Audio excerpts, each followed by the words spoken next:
Hello, everyone. Thank you all for coming.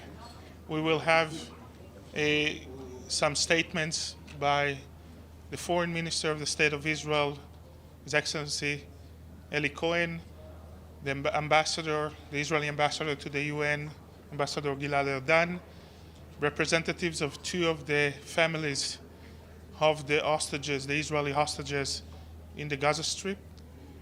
And we have here a representative of other families of Israeli hostages that are held by the terrorists of Hamas. We'll start with the short message by His Excellency Foreign Minister of the State of Israel, Eli Cohen.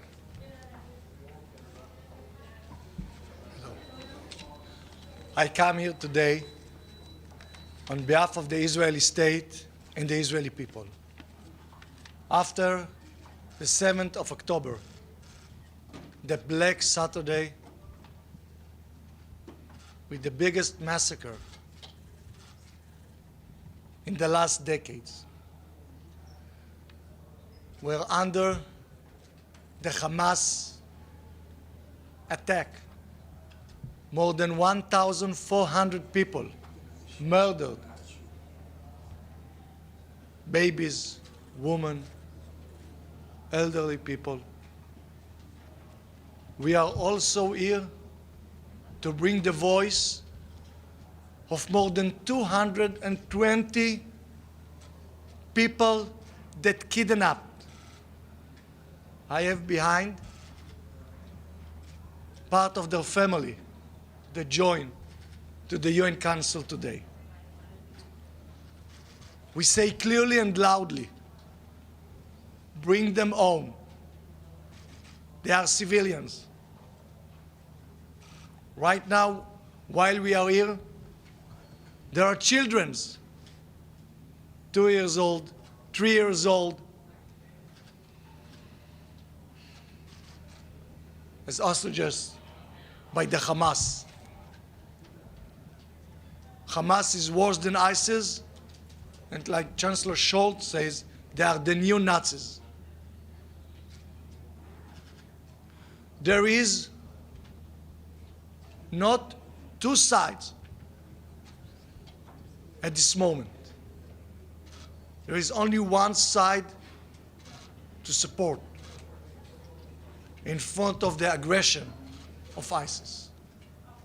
Therefore, I decided to cancel my meeting with the Secretary General later on today, since we need a clear and loud voice in regards to what happened. We're here to say never again, and I would like to thank all the countries to come to support Israel, President Biden, Chancellor Scholz, President Macron, Prime Minister Meloni, and many others that understand that we are fighting for Israel, but we're also fighting for the entire free world. Otherwise, West will be the next. But we are determined to do everything to eliminate totally the Hamas.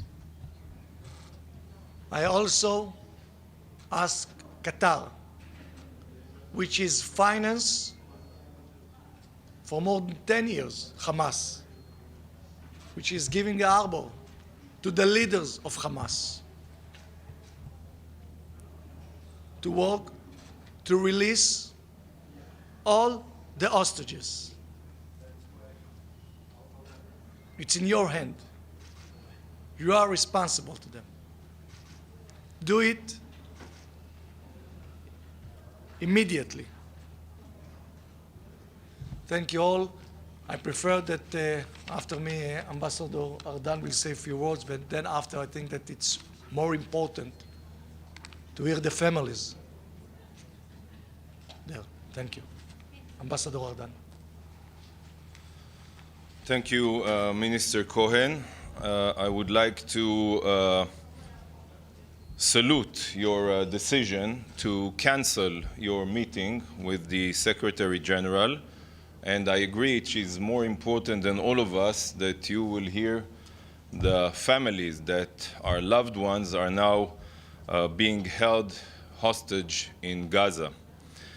I want to remind and maybe explain why there was a need to cancel the meeting, because I've been serving here for the last 3 years, and I saw and I felt the impartiality of the Secretary General and how he gives the feelings that he doesn't care for this, how he doesn't really care. Expressing empty words is not enough. He doesn't really care for the suffering of the Israeli civilians.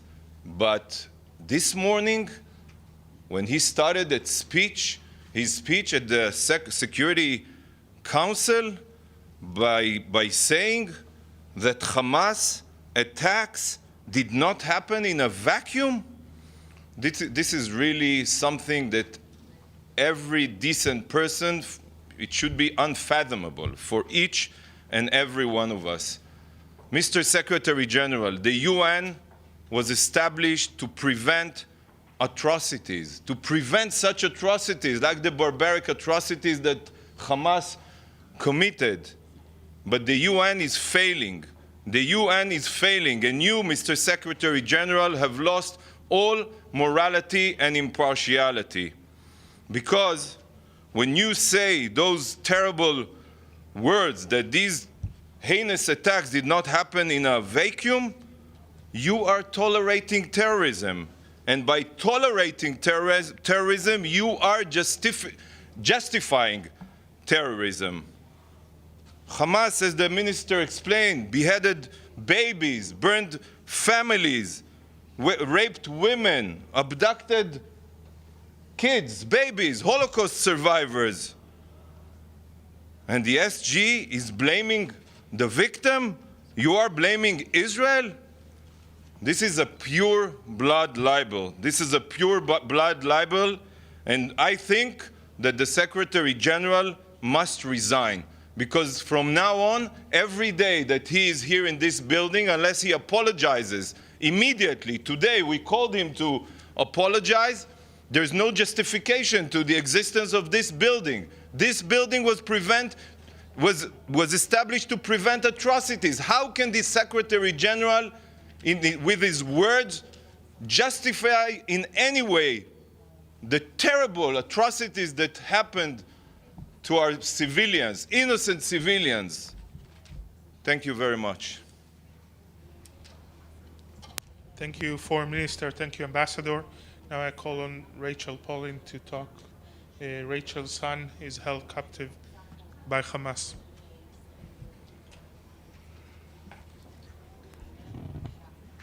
My name is Rachel, and I am the mother of Hirsch Goldberg Pollin. He's my eldest child and my only son.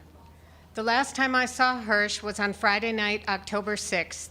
We are Americans and Israeli, and we live in Jerusalem with Hirsch and our 2 daughters. We had gone as a family to synagogue and then to dinner at our friend's house. And at 11 p.m., Hirsch took his backpack he had brought with him, kissed me and kissed John, and headed out to meet one of his childhood friends whose name was Honor. And they were going to go to an all-night nature music festival in the south of Israel, ironically called the Festival of Unity and Love. The next morning, I was having a cup of tea when the bomb sirens started to blare in Jerusalem. John had already left for synagogue. I quickly woke my 2 daughters, and we went into our bomb shelter in our apartment. After 10 minutes, we came out, and although normally I don't use my phone on the Jewish Sabbath, because it was an emergency, I turned on my phone to make sure that Hirsch and Honor were okay. That was at 8:20 Saturday morning. Immediately, 2 texts popped up on my screen from 8:11. The first text said, "I love you," and the second said, "I'm sorry." And I immediately knew something horrible was unfolding in my world. We came to find out what happened.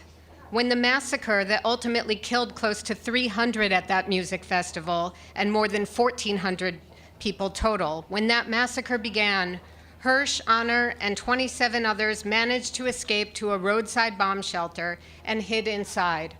Hamas militants came to the doorway and began throwing in hand grenades, which all witnesses with whom we have spoken said that Honor managed to pick up 8 of them and throw them back out. But 3 of those hand grenades did get by and detonated inside. Next, Hamas fired into this small concrete room of 29 music lovers, an RPG, and then sprayed the room with machine gun fire. After a couple of moments of the dust settling, Hamas entered. Most of those young people were now dead. Some were alive and wounded and trapped under the dead bodies, so they pretended to be dead. It is from those witnesses that we know that Hirsch and 2 other young men were ordered to stand, and when Hirsch stood up, they all saw that his left arm had been blown off from the elbow. He had somehow managed to put on some sort of tourniquet or bandage and walked out with the other 2 young men. They were loaded onto a Hamas pickup truck and headed toward Gaza.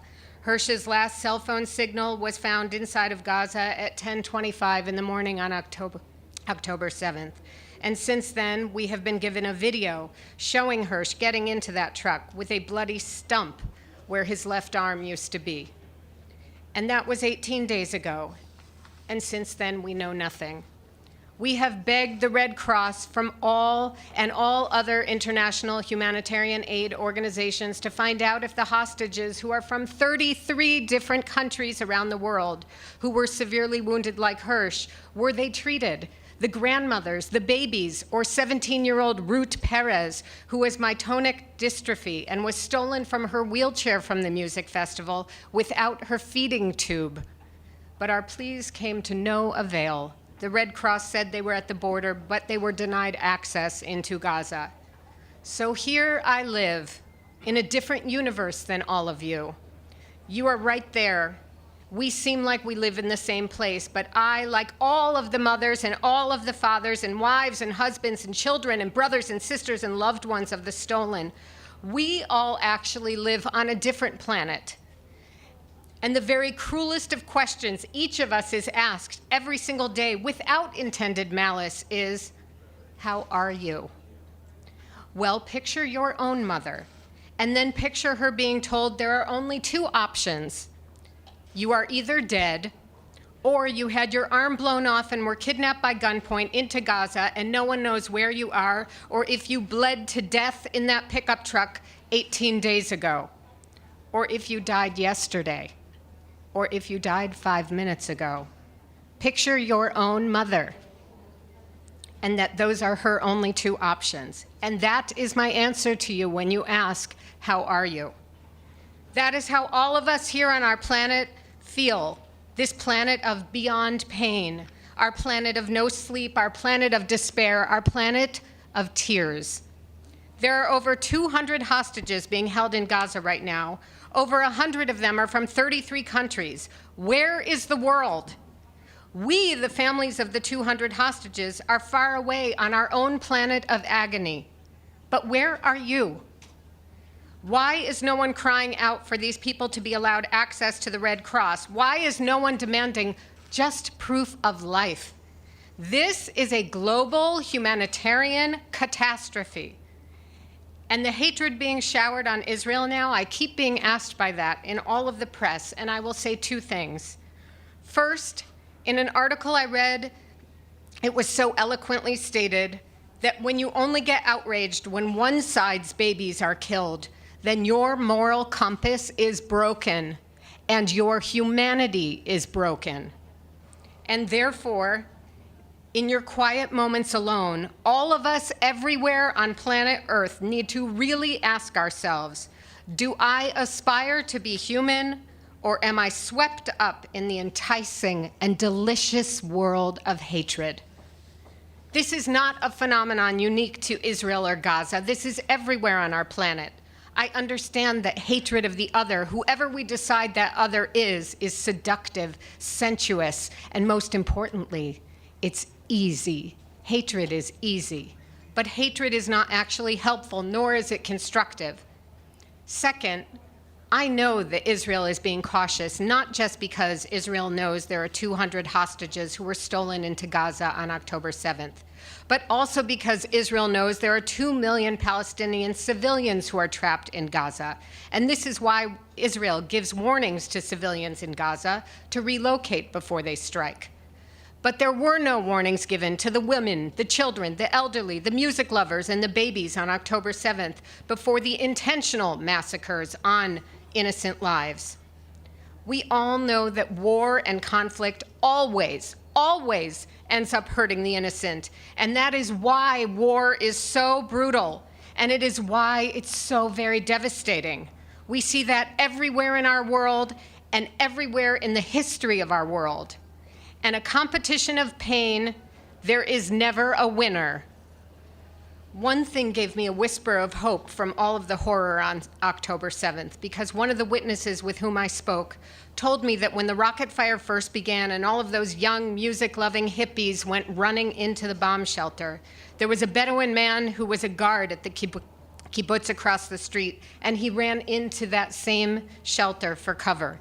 And as Hamas closed in on the bomb shelter, the man told the young people, "Shh, stay quiet. Let me go talk to them." And he went outside and he said in Arabic, "I'm a Muslim. Everyone inside is my family. We are Muslim. You don't have to search in there." He tried to save them. He could have just said, "I'm a Muslim," and just saved himself. But he tried to do the right thing even though it was terrifying and even though it required unimaginable courage. He was brutally beaten, and the witnesses do not know what his fate was. But I take comfort for a fleeting moment, knowing that there was someone trying to do the right thing when everything in the universe had been turned upside down. We human beings have been blessed with the gifts of intellect, creativity, insight, and perception. Why are we not using it to solve global conflicts all over the world? Because doing this is hard, and it takes fortitude, imagination, grit, risk, and hope. So instead, we opt for hatred, because hatred is so comfortable, so familiar, and so very, very easy. I implore world leaders, both seen and unseen, who have been working tirelessly to get all the hostages free, I beseech you on behalf of all people everywhere to remain steadfast, determined, and tenacious, and may God be with you, because the time is running out to save them. The time is running out to save all of us. Somebody wants to join our planet? Thank you so much, Rachel. Now I invite Moran Aloni, whose 7 members of his families are being held captive in Gaza. Moran.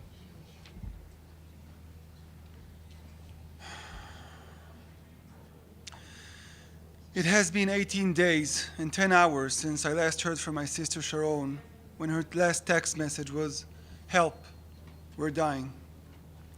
My sister Sharon, 34 years old, mother to Emma and Yuli, and her husband David, were spending their Shabbat along with my older sister Danielle and her beautiful daughter Emilia, 5.5. They joined them for a weekend visit in Nir Oz kibbutz.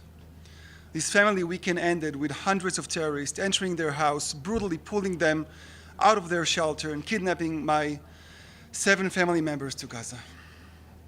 My nieces, Emma and Yuli, are 3 years old. 3 years old. I can barely breathe when imagining more than 30 children held captive by Hamas, surrounded by terrorists, not seeing daylight. Same terrorists that murdered entire families, elderly, children, and babies. Emilia, who's the smartest 5 years old I know, was also getting hungry every 15 minutes, trying to figure out what's going on, scared to death, protected by her mother, my sister Danielle. God, I hope they are together. An infant dragged from his parents, 10 months old, held hostage without his baby bottle to be fed with. A little boy, 5 years old, held captive alone without his parents, who were probably murdered in front of his face. The Red Cross never visited hostages, and there is no shred of information regarding their health condition. Medicines that are mandatory for my sister and for other hostages held captive has not been even collected from the families, as Hamas is refusing to allow any treatment. Israel allowed humanitarian aid into Gaza citizens. Why our children are not allowed the same? The argument made is that there is no food in Gaza to feed the children. But the truth is that there are no children left in Nir Oz to be fed. I'm repeatedly being asked whether I believe that they are safe. Imagine that for a second. Waking up in your own house, your fortress, the walls you built to protect you and your family. Now, imagine gunshots. Imagine a group of people storming in with guns, yelling at you in a language you don't understand. Imagine you as a mother. Imagine the fear in your face when these people approach your children, whom you simply cannot protect. Imagine the helplessness. Imagine your kids screaming, confused. Imagine your 10-month-old baby crying, and you can't even get to him. Allow this to sink just for a moment. More than 30 children were taken hostages. Many of them after seeing their parents murdered in front of them. They are all alone there. Do I think they are safe? I believe the people who is holding them belong to the most dangerous organization exist, because Hamas is ISIS. I think they are in great danger. What world allowed this to happen? This is not about Hamas versus Israel. This is not about an army versus another army. This is humanity against evil, nothing less than evil. To the state of Qatar, in Islam, it is forbidden to harm women and children. You must make sure that all women and children are released immediately. All women, children must release now. You say you are a moderate Muslim state. Prove it. Release all children and all babies, all women, today, yesterday. Thank you. Thank you. We have time for a few questions. Yes, Michael. Do you support the resignation of Mr. Guterres? Yes, Michael. Minister Cohen, Secretary General Guterres' office told me he stands by his words earlier today. He said he was clear there was no justification for terror. I asked, why then did he then list immediately a list of Palestinian grievances? I was told by his office, well, you can't solve the problem until you know the causes of the problem. I wanted to get your reaction to that. There is no causes to such a massacre. To beheaded babies, to rape women, to burn them alive, to kidnap more than 200 people. Right now there is small children and babies in captive. There is any cause for this? There is no cause for this. And shame on him. Add to that, one second. I'll Sorry, call on you thank one you. second. I'll add to that. There is no middle line. If you don't stand with Israel today, you are a supporter of Hamas. As clear as that. Now you can ask your question. For Minister Cohen and Ambassador Erdan, are you satisfied with the kind of negotiations that are going on? I mean, I'd be crazy. Most people would be. How do you find out what's going on with your families? And is there any way to find out with intermediaries such as Qatar? Thank you. The biggest patron of the Hamas is Qatar. They have financed them for more than a decade. They give a shelter to their leaders. So it's in their hand.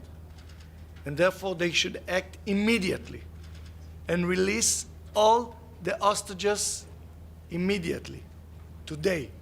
It's the responsible of the Emir of Qatar. It's in his hand. and he financed Hamas all the year. So now, the minimum that he should do is to work to release all the hostages. Yes, go ahead. Here.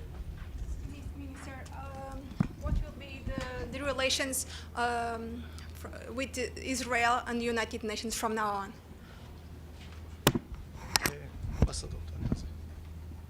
I think, and I'll speak on behalf of the minister, it's too early to call, but definitely we will have to make an assessment regarding our relations with the UN.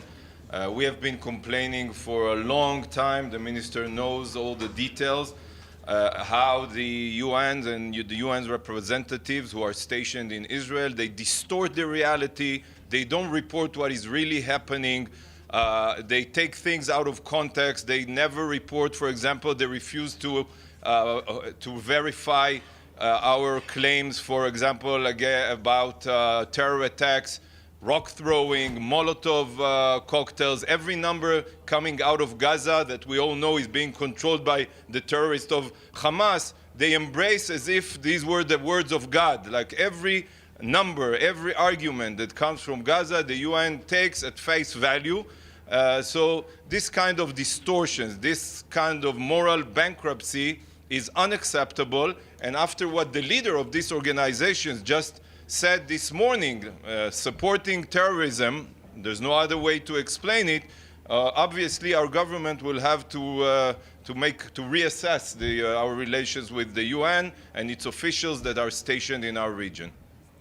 But just to clarify another issue, I think that Secretary General Guterres is not represented the most and the important member here in the UN. Definitely not the United States, Britain, Germany, France, which all of them supporting Israel, designated Hamas as a terror organization, and working very hard to release the hostages. Chitin from Anadolu. Secretary Blinken also mentioned that humanitarian pauses need to be considered in Gaza to get civilians out of harm's way. What do you think about his proposed proposition? Thank you. Israel is working according to international law. We give humanitarian aid, water, food, and medicine. We never targeted people, never. We never targeted women, men, women, children. We are only targeting Hamas terrorists. That's all. Okay, we have time for two more questions.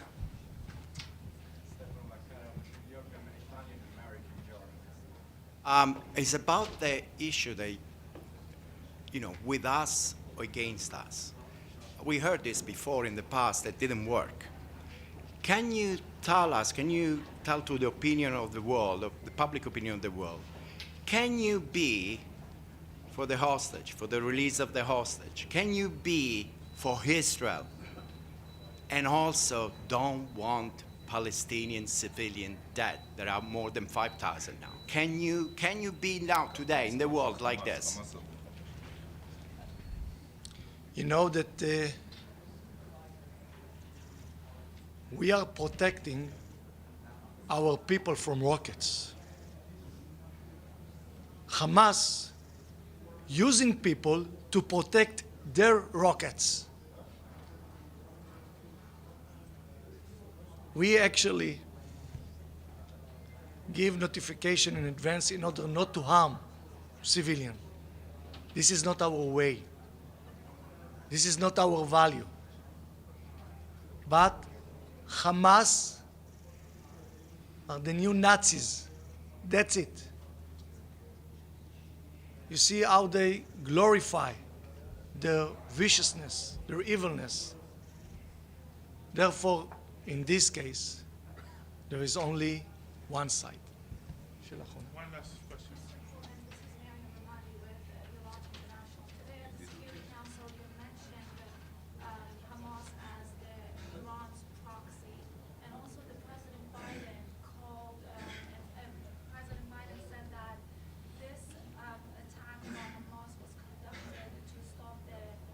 negotiation process for normalization of relationship between Arab countries and Israel. How do you assess the situation right now regarding of the normalization and also the role of Islamic Republic of Iran in this war?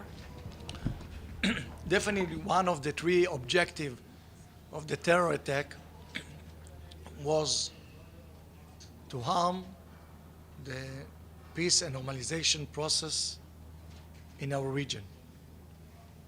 But I think that it's clearly emphasized that Israel and most of the Muslim and Arab countries in our region face the same threat: Iran and the terror organization. So definitely it will take time, since right now in a war, but I think that they will not able to achieve this goal. Thank you very much. Thank you, everyone. This concludes this takeout. Thank you for coming. Thank you for your time. אנחנו הסברנו לעדכן אתכם.